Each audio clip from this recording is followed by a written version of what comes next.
नमस्कार। पुनः हिंदी सीखने की श्रृंखला में शून्य से शिखर तक के सफर में मैं अर्चना शुक्ला आपका पुनः स्वागत और अभिनंदन करती हूँ सृजन नवाचार में। अभी तक आपने देखा कि हमने वर्णमाला पे चर्चा किया, वर्णमाला में स्वर और व्यंजन की चर्चा किया। स्वर ही हमारी मात्राएं हैं और व्यंजन बिना स्वर की सहायता से नहीं बोले जा सकते हैं। अभी तक आपने देखा कि हमने अ, आ, इ इन तीन मात्राओं को बहुत अच्छे से समझा, पढ़ा और जाना। आज हमारे चर्चा का जो विषय है मात्राओं में वो है ई की मात्रा। ई की मात्रा को समझने से पहले हम पुनः एक बार अ, आ और ई की मात्रा से बनने वाले शब्दों को संक्षिप्त रूप में देखेंगे। फिर हम ई की मात्रा की बात करेंगे और हम चार ही वर्ण को लेकर आपको समझाएंगे। तो जैसे हमने यहाँ लिखा अ और यहां लिखा आ और यहां लिखा हमने ई और यहां लिखा ई। अब हमने चार वर्ण ही लिया। अब जैसे यहां लिया क, ख, ग और घ। आ सकते हैं जितने भी अक्षर आपको दिखाई पड़ते हैं उसमें अ स्वर स्वतः छिपा होता है। अब हम बात यहां करेंगे अ की। सारे अक्षर वही लेंगे। अब क में हमने एक पाई लगाया, यानी ये मात्रा की बात हम कर रहे हैं और ये इस मात्रा की बात हम इसमें कर चुके हैं। अब इसको हम इसी अक्षर को पहले हम क पढ़ते थे और जब पाई के रूप में अ की मात्रा लगी तो इसको हम का पढ़ते हैं और इसको हम खा पढ़ते हैं, इसको हम गा पढ़ते हैं और इसको हम घा पढ़ते हैं। तो देखा आपने, एक मात्रा जब बदली तो जो हमारे अक्षर हैं उनके उच्चारण की जो ध्वनि है हमें अलग रूप से सुनाई पड़ने लगी। अब यहाँ हम बात ई की करेंगे। अब क पे हमने ई की मात्रा लगाई ई, तो ये क्या बन गया की। और ख में लगाया तो खी और ग में लगाया तो गी और घ में लगाया तो घी बन गया।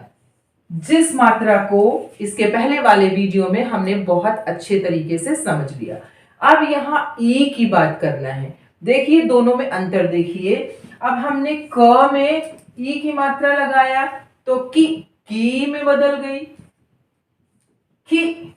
खी में बदल गई और गी में बदल गई और घी में बदल गया। आपने देखा ई की मात्रा को हमने हिचकी लेकर और ई की मात्रा में हमें ज्यादा समय लगा, या कहें जब ई की मात्रा है तो गाना गाते हुए जाएगा ई और उसके चिन्ह भी बदल जाते हैं। तो देखा आपने, सारे अक्षर वही हैं, लेकिन जब मात्राएं बदलती हैं तो सारे अक्षरों की ध्वनियां भी बदल जाती हैं, क्योंकि ये जितने अक्षर हैं, ये जो मात्राएं इसमें लगती हैं वो ध्वनि भी उन अक्षरों में समाहित हो जाते हैं। यानी क जब निकलेगा और इसमें अगर ई लग गया तो की हो जाएगा, यानी क भी निकला और ई भी निकला, यानी दोनों ध्वनियां हमें एक साथ सुनाई पड़ने लगती हैं। अभी आपने अ, आ और ई ये चारों मात्राएं देखी और आपने देखा कि चार ही वर्ण थे क, ख, ग, घ, लेकिन जब इसमें मात्राएं लगना शुरू हुई तो ये चारों अक्षरों की ध्वनियां बदल गईं। तो अब हम बात आज ई पर करेंगे और ई की मात्रा को समझने से पहले आपको ये जानना होगा कि ई जो स्वर है उसको लिखा कैसे जाता है। तो ई इस प्रकार से लिखा जाता है, यानी इस प्रकार से हम ई लिखते हैं। दूसरी चीज आपको जानना क्या जरूरी है, जो ई लिखा जाता है इसको चिन्ह के रूप में प्रयोग कैसे किया जाता है।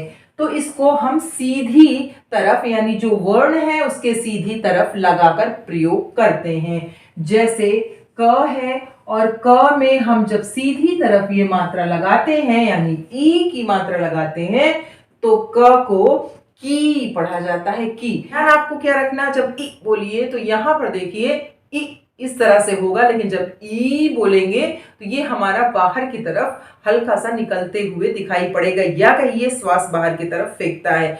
तो आपको ई और ई में फर्क आना चाहिए। आज जितने भी शब्द हम आपको देंगे उसमें चारों मात्राएं समाहित होंगी, और ई को तुलनात्मक रूप से हम यहाँ लिखते और पढ़ते हुए चलेंगे। बात एक बार ई की कर लें, जिसको मैंने बहुत अच्छे से समझाया है। तो ये ई है जिसमें वक्त कम लगता है, ये उल्टी तरफ यानी किसी भी वर्ण के उल्टी तरफ लगाया जाता है। जैसे हमने यहां पर लगाया, ये सीधी तरफ लगाया गया तो की, और ये उल्टी तरफ लगाया गया तो की।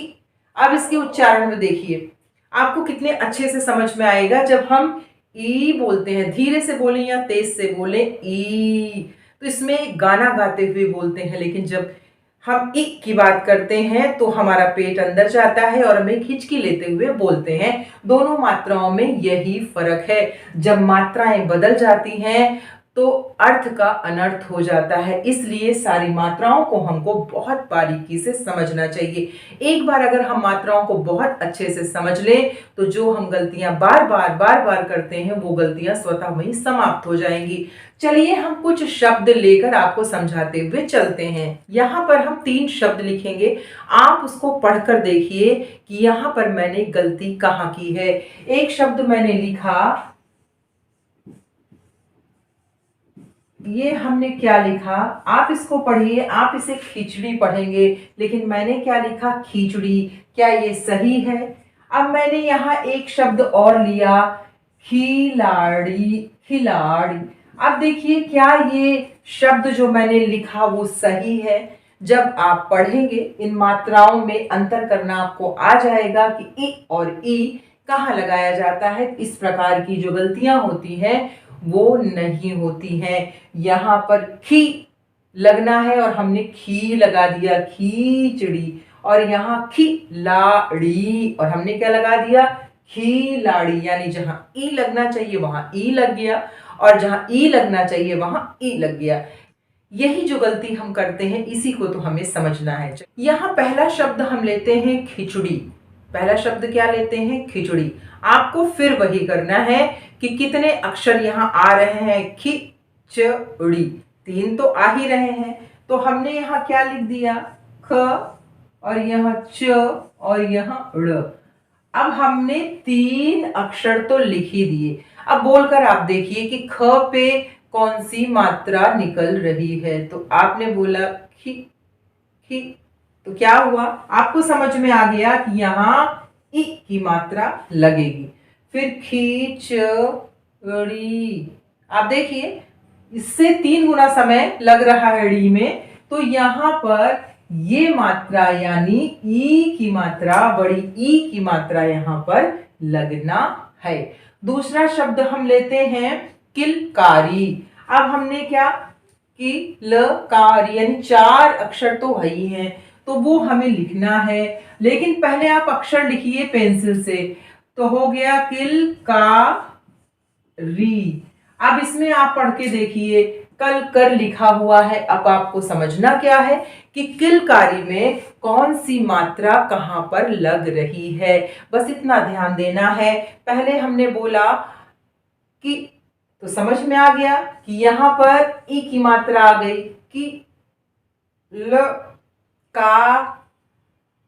का और री। तो यहां पर किसकी मात्रा आई, यहां पर ई की मात्रा आई। तो समझे आप कि पहले आप हमेशा अक्षरों को गिनिए, फिर उन अक्षरों को गिनने के बाद ये सोचिए, इसको बोलकर बार बार देखिए कि किस अक्षर पर कौन सी मात्रा लग रही है। इसको अगर आप मान लीजिए कि लिखने जा रहे हैं और आपको भूल गया कि ई, तो आपको याद रहा कि ई को ऐसे लिखते हैं, लेकिन इसको किस चिन्ह के रूप में लिखते हैं ये आपको भूल गया। तो हमेशा याद रखिए कि ई और ई यानी ये और ये, आप याद रखिए, सर में लगा कर देखिए, शायद मेरी तरफ से यहाँ उल्टा पड़ रहा होगा। तो ई और ई यानी इस तरह से जब हम याद करेंगे तो याद आ जाएगा, अच्छा ये वाली लगी है, अच्छा ये वाली लगी, तो ये ई है और ये ई है। इस तरह से आपको चिन्ह भी याद होता जाएगा। अब एक शब्द हम और लेते हैं, पिचकारी। क्या लेते हैं? यहां हो गया पच कर। अब आपको क्या याद करना है कि प पे क्या निकल रहा है? 4 अक्षर तो है ही है। कोई भी इमला आपको लिखना हो या कोई कविता लिख रहे हैं, आप कहानी लिख रहे हैं, जो शब्द बोलिए पहले इस प्रकार से दिमाग में रखिए कि कितने अक्षर हैं, फिर दिमाग में रखिए किस अक्षर पर कौन सी मात्रा निकल रही है। क्योंकि जब मात्राएं लगती हैं तो अक्षर जो भी यहाँ पर हमारी वर्णमालाएं हैं उनकी ध्वनि बदल जाती है, या कहें दोनों ध्वनियां एक साथ निकलने लगती हैं। जैसे क में कि, ख में खी, ग में घी, घा में घी, यानी घा तो है ही है, लेकिन ई या ई, ऊ या ऊ या जितनी भी मात्राएं हैं उनकी ध्वनियां भी स्पष्ट रूप से हमको सुनाई पड़ती हैं। अब यहाँ पिचकारी बनाना है तो पी। अब समझ में आ गया आपको कि यहाँ पर ई की मात्रा लगनी है, पिच का और री, तो क्या बन गया? पिचकारी। देखिए यहाँ सारी मात्राएं आपको इन शब्दों में देखने को मिल रहा होगा। पी तो ये आ गया, च तो ये आ गया, क तो ये आ गया और री तो ये आ गया, यानी चारों ही मात्राएं लग रही हैं। अगला शब्द है हमारा दीपावली। दीपावली, तो यहां पर देखिए दी बड़ी की मात्रा निकल रही, दी पा पे आ निकल रहा, दीपा व, और यहां ल पे ई, दीपावली। समझ में आया आपको कि यहाँ पर 4 अक्षर हैं और प्रत्येक अक्षर में कौन सी मात्रा लग रही है स्पष्ट रूप से हमको सुनाई पड़ रहा है। अब अगला शब्द देखिए, सरकारी। स र का री। अगर आपने कहीं ये ई की मात्रा उल्टी तरफ लगा दिया तो ये सरकारी बन जाएगा, कार यानी हिचके लेते हुए, लेकिन आपको लिखना क्या है? सही शब्द लिखना है। अब अगला शब्द हम लेंगे छिपकली। छिपकली, छिपकली। सबसे पहले आपको अक्षर याद करना पड़ेगा कि छ को लिखते कैसे हैं। फिर छी निकल रहा है यानी छ पे ई की ध्वनि सुनाई पड़ रही है। फिर प कैसे लिखा जाता है? छिप। फिर क कैसे लिखा जाता है, और फिर ल अगर लिखा गया तो ई की मात्रा कैसे लगती है। तो क्या बन गया? छिपकली। अब लिखिए डीजल, और हमने लिखा ड। ड पे किसकी मात्रा सुनाई पड़ रही? ई की, डी, ज और ल, क्या हुआ? डीजल। एक शब्द लीजिए जिसकी। जी, जी, स की। अब क्या बन गया? जिसकी। अगला शब्द लेंगे भारतीय। भा र ती य। हमने क्या यहां लिया? भारतीय, हमने लिया भारतीय। फिर अगला शब्द लेंगे हम तकनीक। त क नी क। हमने क्या लिया? तकनीक। अगला शब्द हमारा क्या है? तकनीक। फिर एक शब्द हम लेंगे कहानी।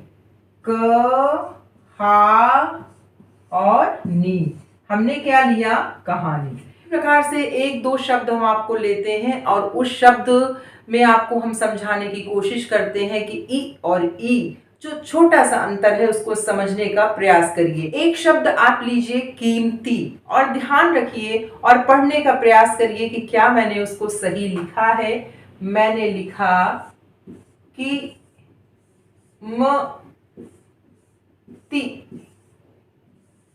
आप पढ़कर देखिए, अगर आपने ई समझ लिया कि ई को हमें धीरे से पढ़ना है और ई में टाइम लगाना है, धीरे से बोलेंगे या तेज से बोलेंगे। ई यहां बोलकर देखिए, ई पेट में हल्का सा ई, और यहां पर भी ई अलग सुनाई पड़ेगा। लेकिन जब हम ई बोलते हैं, ई पेट हल्का बाहर की तरफ जाता है और यहाँ ई यहाँ पर रुकेगा नहीं, यहाँ पर ई यानी जो हमारा श्वास है वो बाहर की तरफ जाएगा। अब जब ये सब आप ध्यान रखेंगे और गलती कहीं भी करने की कोई गुंजाइश नहीं बचती। तो यहाँ आप पढ़कर देखिए, आपको समझ में आ जाएगा। धीरे से पढ़िए या तेज से। कीमती, हमने क्या लिखा? कीमती। लिखना क्या था? की। तो समझ में आया कि यहाँ पर हमने गलती कर दिया, हमको यहाँ लिखना है की, यानी ई की मात्रा न लगाकर ई की मात्रा लगाना है। अब फिर हमें म तो लिखना ही है, अब यहाँ पे हमें क्या लगाना है? यहाँ भी हमें ई की मात्रा लगाना है। तो क्योंकि कीमती नहीं कीमती हमको पढ़ना है। और एक शब्द लीजिए आप, निशानी। क्या लिखना है आपको? निशानी। हमने क्या लिखा? नी श और नी। क्या लिखा? इसको ध्यान से पढ़िए। नी शनि, हमने लिखा नी शनि, और लिखना क्या था? नि शा नी। यानी सारी मात्राओं में यहां गलती हमने कर दी और ये शब्द गलत हो गया। फिर देखिए, जब कोई चीज लिखी है तो उसको 2-3 बार जरूर पढ़िए, और जो ये नियम और तरीके बताए हैं उस तरीके से पढ़िए। जो भी गलतियां हैं उसको स्वयं आप सुधार लेंगे। जैसे यहाँ पर आपको समझ में आया कि नहीं, यहाँ पर नि निकल रहा है यानी इ निकल रहा है, तो नि। और श, ये श है यानी श में मुंह खुल रहा है, तो आ का डंडा यहाँ पर लगाना है। और यहाँ पर नी की बात हो रही है, तो यानी यहाँ पर ई की मात्रा आएगी, इ की मात्रा नहीं आएगी। तो यानी ये हमारा गलत हो गया और ये दोनों हमारे सही हो गए। इस प्रकार से तुलनात्मक रूप से आप पढ़ने का प्रयास करिए तो कोई भी मात्रा कभी भी गलत नहीं हो सकती है। उम्मीद है आपको आज ई की मात्रा और ई की मात्रा में अंतर बहुत अच्छे से समझ में आ गया होगा। आप समझ गए होंगे ई और ई को हम लिखते कैसे हैं, चिन्हों के रूप में उसका प्रयोग कैसे करते हैं। तो एक और वीडियो आपके सामने अभी आएगा जिसमें ई की मात्रा से इमला का वीडियो होगा। ओ की मात्रा के साथ आपके समक्ष उपस्थित होती हूँ। तब तक के लिए बाय बाय।